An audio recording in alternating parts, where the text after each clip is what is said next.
शिवजी की महिमा जन जन तक पहुंचे, इसलिए सच्चिदानंद सीक्रेट सर्व आप सभी को शिव महापुराण की कथा सुना रहा है। अगर आप भी एक शिव भक्त है तो इस कथा को किसी दूसरे शिव भक्त को शेयर कर शिव जी और माँ के कृपा के पात्र बने। हर हर महादेव। शिव भक्ति वर्णन। ऋषि पूछने लगे, हे वायुदेव, ब्रह्मा जी ने किस प्रकार आपको शिव ज्ञान का उपदेश दिया?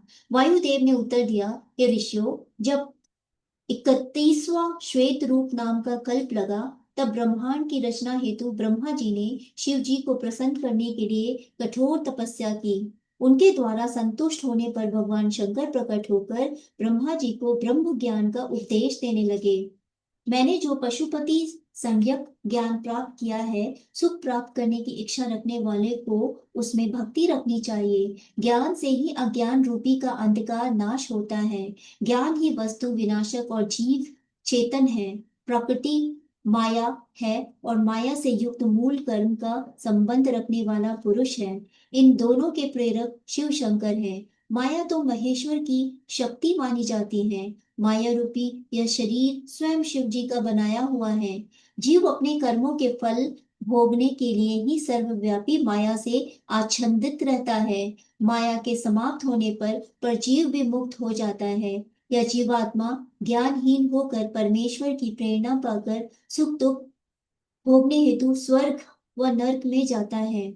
ऋषि बोले, हे वायु देवता, इन पशु पाश के स्वामी कौन है? वायुदेव ने उत्तर दिया, इसके स्वामी परमेश्वर है। वह सर्व व्यापक होने के कारण सब जगह निवास करते हैं। ईश्वर से प्रेरणा पाकर ही जीव कर्तव्य के रूप में प्रकाशित होता है। परमात्मा ही करता है। जिस प्रकार नेत्रहीन प्राणी कुछ नहीं देख सकती, उसी प्रकार प्राणियों को भगवान नहीं दिखाई देते। प्राणियों के नेत्र माया से ढके रहते हैं। परमपिता मायावी हैं। वे अपना ईशानी शक्तियों से अकेले ही समस्त संसार को अपने अधीन कर लेते हैं। भगवान शिव संसार की सृष्टि, स्थिति और संहार करने वाले हैं। समस्त संसार इस विराट पुरुष के नेत्र, मुख, भुजा आदि हैं। वही देवों के आदि देव ब्रह्मा जी का निर्माण करते हैं। अपनी शक्ति द्वारा अकेले ही रचना करते हैं एवं समय आने पर इसका विनाश भी कर देते हैं। सदाशिव के ज्ञान से इस भव सागर से मुक्ति मिल जाती है।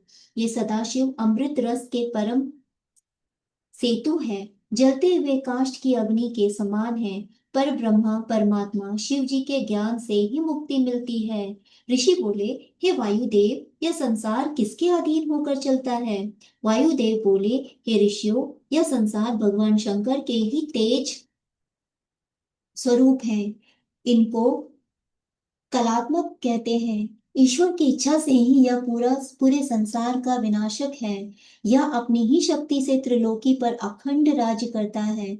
शिव शक्ति से यहाँ यह भी सबको इच्छित सुख का फल प्रदान करने वाला है। जिस प्रकार समयानुसार मेघ जल बरसते हैं, सूर्य की किरणें संसार को तृप्त करती है, खेतों में अन्न उत्पन्न होते हैं, उसी प्रकार काल भगवान शिव शक्ति द्वारा संसार को जीवन देता हुआ कारण बन रहा है। जो प्राणी इस काल के तत्व को जान लेते हैं, वे ही परमेश्वर शिव के दर्शन पाने में सफल रहते हैं। हर हर महादेव।